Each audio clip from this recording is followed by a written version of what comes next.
This is their dream, right? They want to own their own memorabilia business. This is one of the highlights of owning a small business, is dealing with the government. Don't do a custom website, right? I would not go overboard buying inventory. This is where most people fail right here. I work every single day, every single night, okay? On your business, not in your business. Without cash, a business dies. But it is extremely rewarding, and it's an adventure that you don't want to miss.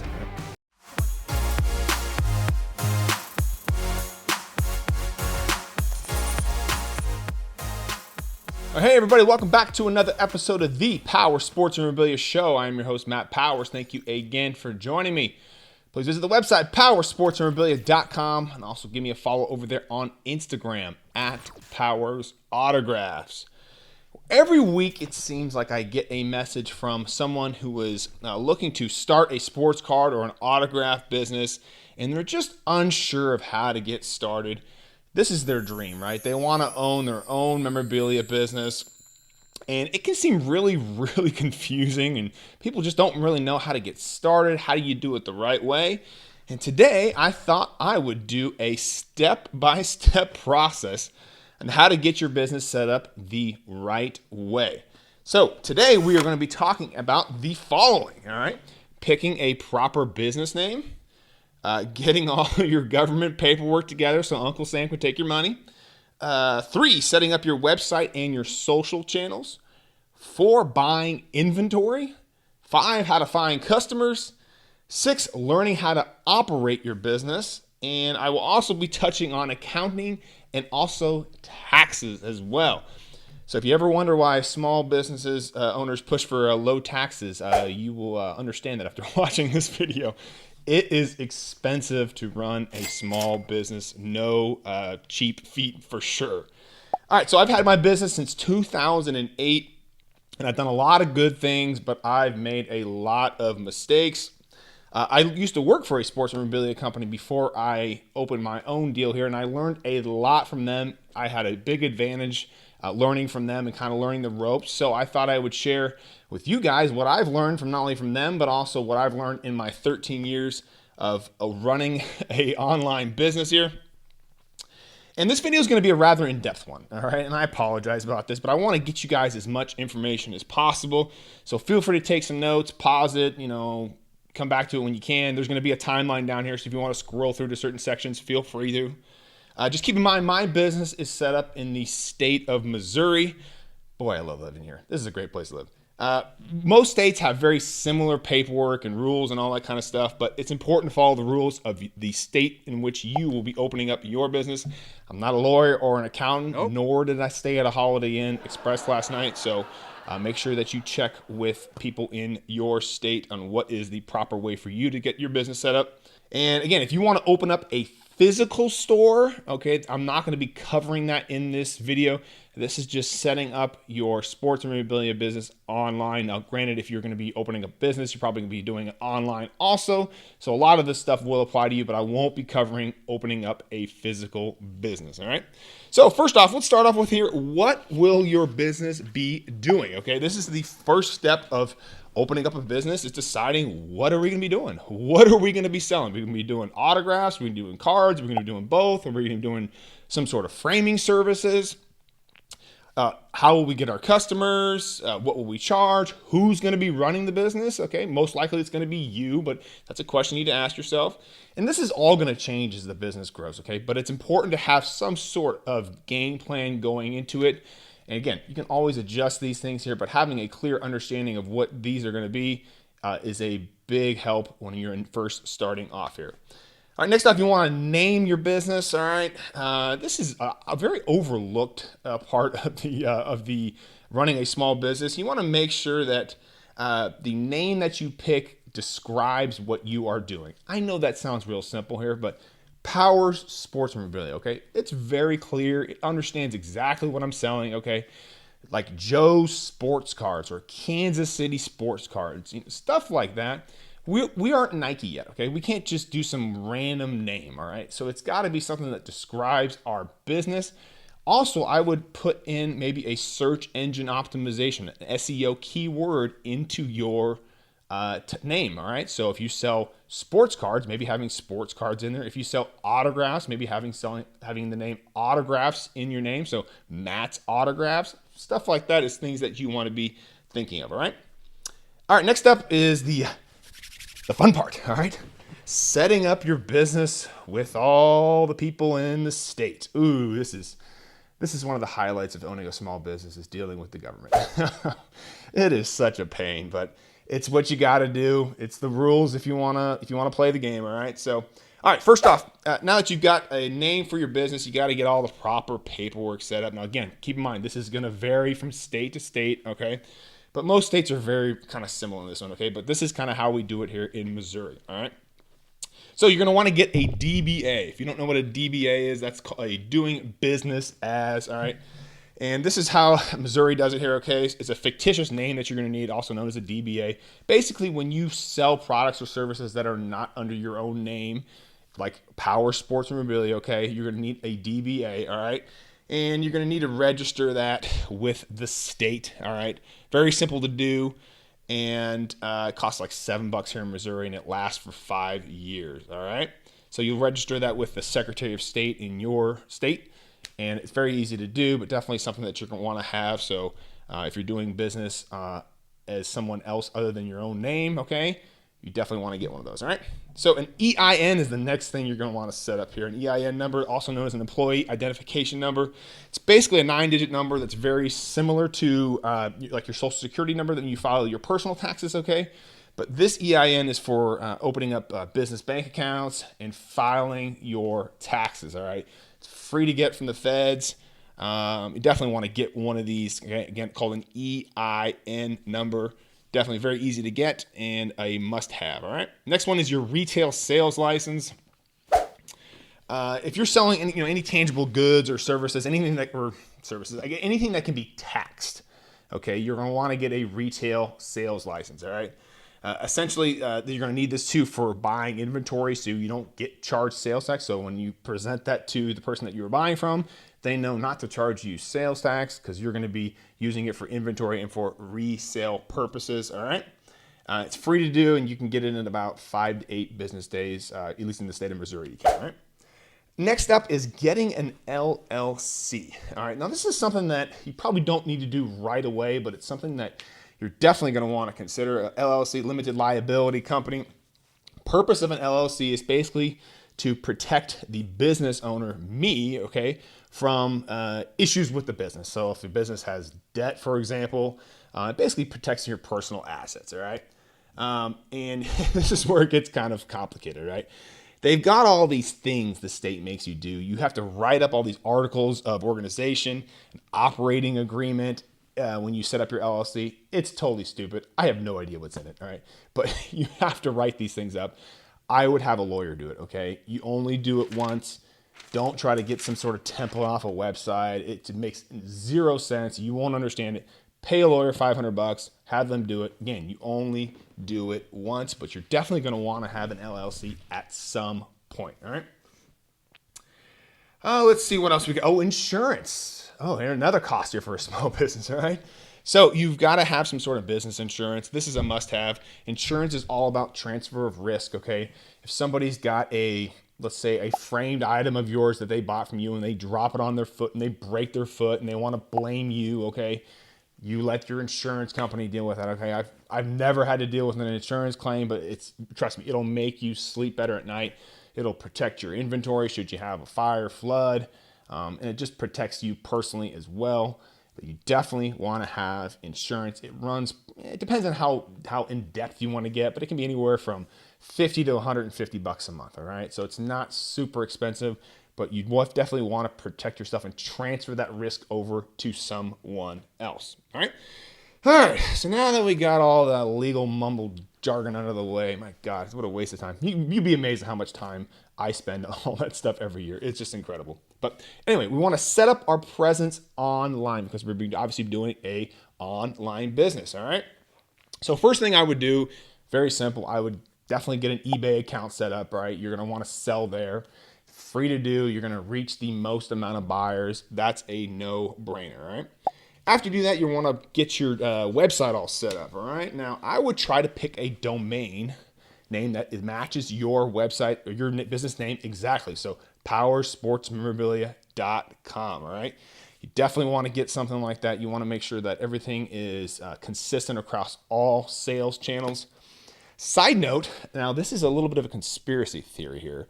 So I don't have any proof on this one, but it's just something I've heard from a couple people that I trust here. But if you go to GoDaddy or these domain websites, okay, don't search for your URL right away. All right. If you search for it and then come back to try to buy it later, sometimes they jack the price up on it. This is just what I've heard. All right. So just assume your URL is ready and just go buy it. Okay. Don't search for it and come back later for it. Just go buy it. Save you a couple bucks that way. All right. Again, not 100% proven, just a straight conspiracy theory. All right. All right, next one. You're going to want to buy that domain name. You can buy it through GoDaddy or through any other domain selling website. And just keep in mind, when we're setting up our website here, you are not going to make any money for a few years off your website. Okay, just understand that. Websites, when you first start off with, are money pits. Okay, but you need one. You absolutely need to have some sort of online presence. But just know that they will not make you money right away. All right, it takes a long time to get ranked on Google. It's a big time commitment to do that, and it takes a lot of money. Personally, one of the big mistakes I made was spending a lot of money on SEO work, search engine optimization. It's necessary, but only when you have the funds to do it. Like I said, it's just a big money pit right now. It can be very expensive, and it's on a month-to-month basis. So definitely something you want to save up for, and you'll know when the time is right there. You know, you're getting a decent amount of sales coming in. You're like, okay, now is the time I want to expand on the website. That would be the time to do that.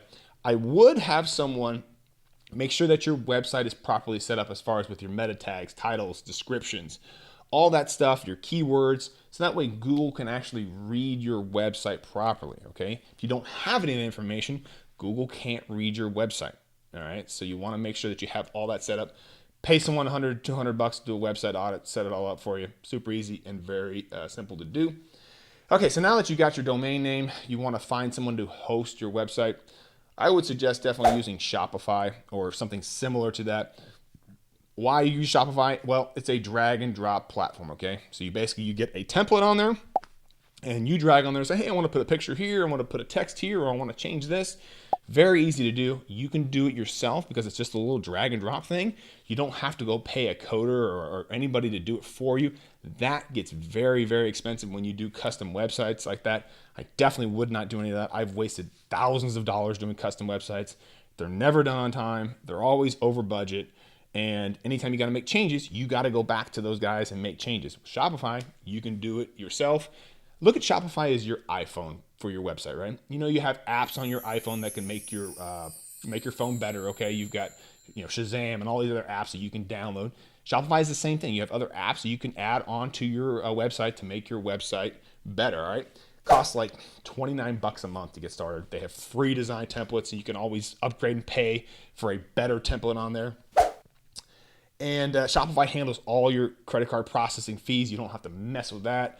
You can just add PayPal and all that kind of stuff. It's very simple to use. For me, for all the apps, it cost me about $200 a month or so to run the website. So very affordable, all right? Again, trust me, don't do a custom website, all right? Use Shopify or one of these other platforms that have a drag and drop website. All right, logo design. You can design one yourself or just find someone like websites, like freelance websites like Upwork or whatnot, to have someone design for you. Probably cost you $25, $50. Just get a basic design. It doesn't need to be anything extravagant. Just have your name in there or maybe some pictures of what you actually do. But it's very cheap to do, and make sure that you have someone do it. I personally wouldn't do it. You want to make sure you pick someone that has a artistic background. I don't, so I have somebody else do that. Eventually you can get your name trademarked if you want to, but that is a very expensive and long process. You're looking at $1,000+ and typically takes about a year. So that is something way down the road, but eventually you can do that if you choose to. All right, your social platforms, this is a no-brainer. You want to get these set up here with Instagram, Facebook, Twitter, YouTube, TikTok, if you're into that sort of thing. I still haven't figured out TikTok. I don't really know what it is, but apparently people really like that. I would, again, make them all your same business name. So your website is Powers Sports Memorabilia, and then your platform should be the same thing. Okay, that's one of the mistakes that I made is I had different names on there. I was just all over the place there. I was trying to do keywords and this and that, blah blah blah, and it got really confusing. So that's one thing I definitely screwed up on. But make sure you put them all the same name as your business. Consistency is the key. And just keep in mind, it can take a long time to get traction on your social platforms, right? You want to do it organically, okay? And what I mean by that is make it as real as possible. It's going to be nice and slow, but you're going to make it legitimate, and it's going to be you, okay? So be as authentic as you possibly can on all your social platforms. The key is, posting consistently, of course, but helping your customers solve a problem. Customers don't really care about your products, okay? They don't care. I know that breaks your heart, okay? But they don't care about your products. All they care about is, can this person help me? That's it. So put yourself in the shoes of the customer, okay? What sort of problems does your customers have? And then talk about those problems, all right? Very, very simple to do, but very hard to execute sometimes, okay? And again, if you don't want to use all those platforms, then don't use all the platforms. Just pick one or two or three that you will actually use, and then do those consistently and to the best of your ability, right? Next up, buying inventory. Okay, you need products to sell. Where do we get it? How much to buy? It just depends on what budget you're starting off with. With my business, I started off with $300, which I promptly wasted on a custom website, and I didn't have any money for inventory after that. So that's why I hate those custom websites, all right? I would not go overboard buying inventory. I would buy a couple things to start off with. Prove that you can actually sell something first. All right, sell those, and then use the profits of that to, of course, rebuy those items, and then also try a couple different items. All right. I would start off on the cheap end so you can get more products. If you can buy something for 50 and sell it for 100, hey, that's great, man. You're doing great. You're doubling your money. You're doing a nice job there. All right. And also, buy stuff that is small, like baseballs, mini helmets, cards when you're starting off. Yes, it's going to cost you less on there, but also people like buying those small items. Those are the ones that sell. They don't, cost more, and they're easy to store. Okay. And again, repeat. Don't go overboard buying inventory. The last thing you want is all your money sitting in inventory, and you don't have any money to upgrade your website, do video editing, advertising, all that kind of stuff, okay? Don't go overboard, all right?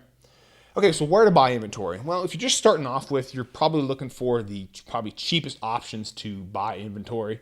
Facebook groups are going to be a great way for you to do that, okay? People don't have to pay eBay and all these other selling fees. You're going to probably find the best deals on there. You can buy deals on eBay, of course. People do that all the time. At this point, cheaper is better. Again, I assume most of us are probably starting off with, hey, the $300 to $500, kind of like what I did, all right?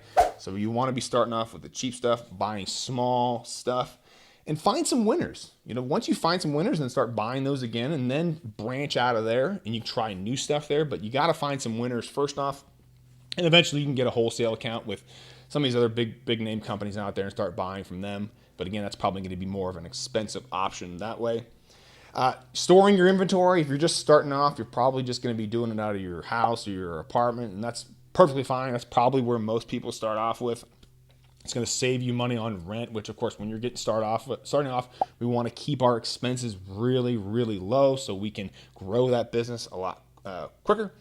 And if you're going to be doing that, get a P.O. box or UPS box here so you've got an actual business address if that's what you're choosing to do, all right? All right, finding customers, all right? I remember when I was first starting off with, I had, I want to say like three or four customers that I had personally known from the previous business I was working at. And so, of course, they weren't buying from me every month, and they weren't buying from me every year. So it only took me so far, all right? So you've got to find customers, all right? Now, where do you find customers? Well, customers are everywhere. Duh, again, when you're just starting off with, you got to get customers wherever you can, all right? You're standing in line at the grocery store, at your gym, all right? Your friends, all right? You got to find customers where you don't have to spend money on advertising, okay? Your kid's school, okay? You just never know where you're going to find them, all right? Again, find if they have a problem and offer the solution to them, all right? When you're starting off with, you probably don't have a ton of money to spend on advertising. But if you do venture down that road, just know that Google PPC is a complete waste of money. All right, you got to really have high profit margins. I'm talking 500 to 1,000% because your ad spend is going to be so high. That's just to kind of break even on that. All right, and it's very difficult online to find a specific person to buy a specific product advertising to them. Okay, it's very difficult. It's kind of like finding a needle in a haystack. All right. So it's just a money pit, in my opinion. Again, I would focus on really just building up those social channels. That's going to be your best advertising, the best way for you to find customers. Again, organically, it's going to be slower, but it's going to be more authentic and it's going to be more consistent for you. Again, very slow process, but hey, slow is fine here, okay? We don't have to be speeding out there. We don't have a ton of money to start off with, most of us here. So nice and slow, all right? All right, now the fun stuff, the operations of running your business. This is where most people fail right here, is they don't know how to operate a business, all right? So we got our social channels all set up. We're selling some products. What does our daily operations look like? Well, it depends if this is your full-time or your side gig. I would definitely start off with making this your side gig, all right? So you've got your 9 to 5 that pays all of your bills. This is exactly what I did, and this was my side gig for a long time. I didn't pay myself for probably the first 3 or 4 years. All right. So I personally was not making any money at all. All I did was just stack up cash in one account. So I had enough of a reserve in there when I was ready to make the switch over to doing it full time, that I had enough of a balancing act in there so where I could, not have the pressures of having to, support myself right off of the bat. I had enough of a cushion in that reserve. You need to make sure that you are spending all of your waking hours working on your business, all right? You've got your 9 to 5 there. When you get off of there, go to the gym, go eat, whatever it is you got to do, and then start working on your business. You got to make sure you get all your shipments out that night. You got to answer all your emails, get caught up on everything that you do. And you need to constantly feed your business. You need to nurture your business. It only grows when you work on it. Just because you put a couple products up online doesn't mean that your business is going to keep growing, okay? You got to constantly keep feeding that business, okay? I've been doing this for on my own now for 13 years, been in the business almost 20 years. I work every single day, every single night, okay? And that's just not me just saying that, okay? That's what we do, all right? You have to work at your business. There are no days off. So if you think you're going to quit your 9 to 5 and then all of a sudden you're going to have weekends off and all this kind of stuff because you're going to be making all this money throughout the week, that's simply not true, okay? You're going to be working constantly on your business, all right? Yes, now I've got a ton of flexibility. If I want to go work out at noon, I can. If I want to go coach my girls' soccer team, I can. I have that flexibility, but it's going to take many, many years of lots of work to go do that, all right? Again, your business only goes forward when you put more effort into it, okay? All right, hiring. At some point, you're going to probably have to hire somebody to help you with your business.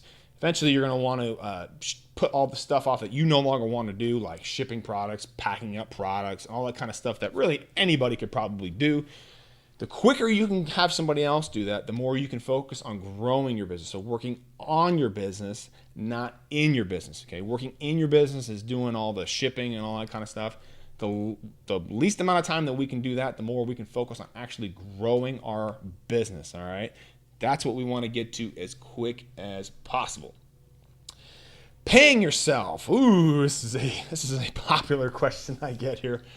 Like I said, I didn't pay myself for the first couple years. And you're probably not going to be able to pay yourself for quite some time. I'm very sorry to tell you that, okay? You're not going to be getting rich right now, all right? Nope. When you do pay yourself, though, in a sole proprietorship, which is what you will have, assuming you're the only one that owns the business, it's called an owner's draw, okay? This will be your compensation or basically your salary, right? I would highly, highly, highly suggest that you keep that to a bare minimum. Okay, when you do have the opportunity to pay yourself whatever your bills are, okay? When you make that switch over to full-time, okay? Whatever your bills are in your household, okay? Pay yourself just that, okay?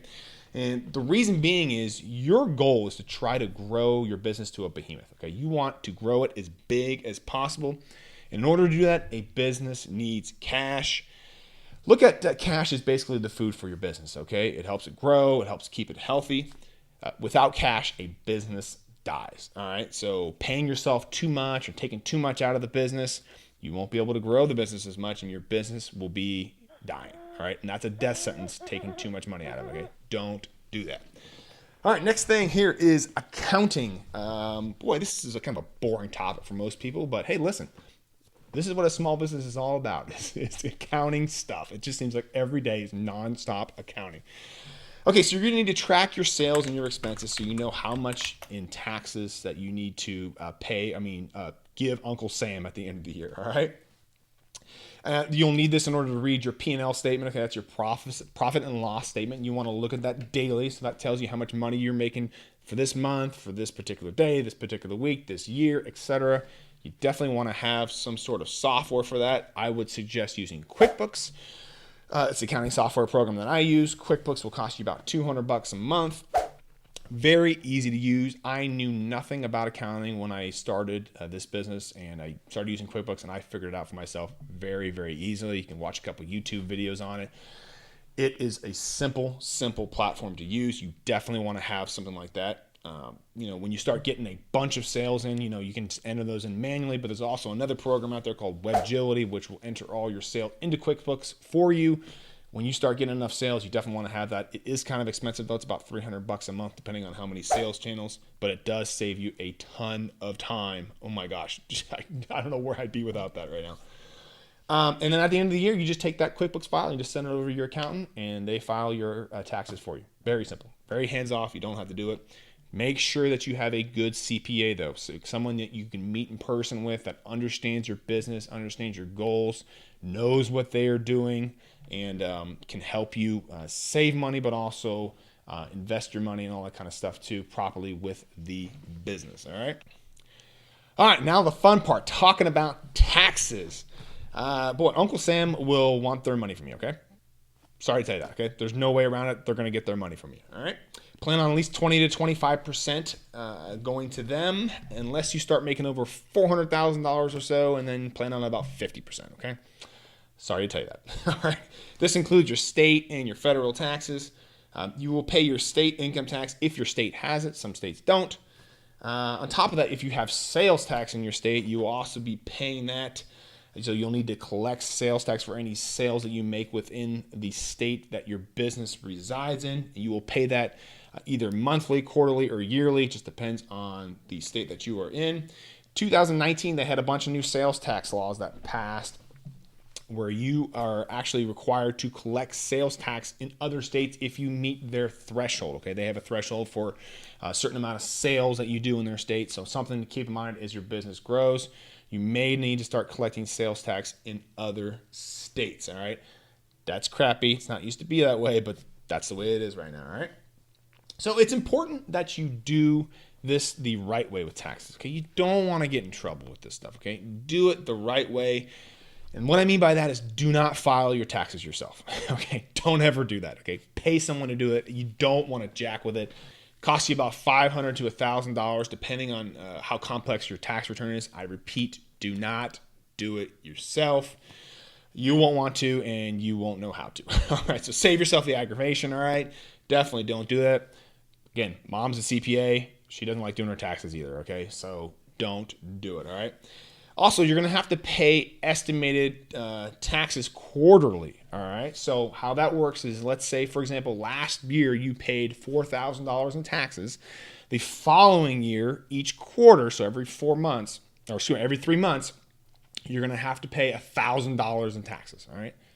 So that's how it works. You pay this estimated quarterly tax because you are self-employed, all right? Your accountant can get all that set up for you there, but it's just something to keep in mind, all right? All right, and last thing here is investing. If you're at a 9-to-5 job, you're probably familiar that they have a 401k there. Well, it's a little bit different when you own your own business, all right? For me personally, I've set up a SEP IRA, okay? SEP is a simplified employee pension plan. My gosh, try saying that 15 times here. SEP IRA is a great way to do it. It's just what I have. There's other ways to do it, all right? But basically, you can contribute about 20% of your net profit to it. It's a tax deductible as well. But definitely get with an investment professional and your CPA about that and pick an investment plan that works best for you and your business, all right? So always double check with them, all right? All right, and the last thing, execution. Okay, this pretty much covers all the basics of opening and kind of running your online business here. But again, knowledge without execution is completely useless. Okay. Time for you to go execute on your game plan and build your business. It's going to take a ton of work, and it will not be easy. There will be some days where you're just like, man, is it going to get any better? And then you're going to have days like, wow, can it get any better than this? All right. So you're going to have those ebbs and flows. It's a very emotional roller coaster, but it is extremely rewarding, and it's an adventure that you don't want to miss. All right. Hope you guys liked this episode. Again, visit the website, powersportsmemorabilia.com. Also, give me a follow over there on Instagram at Powers Autographs, and I will see you on the next episode.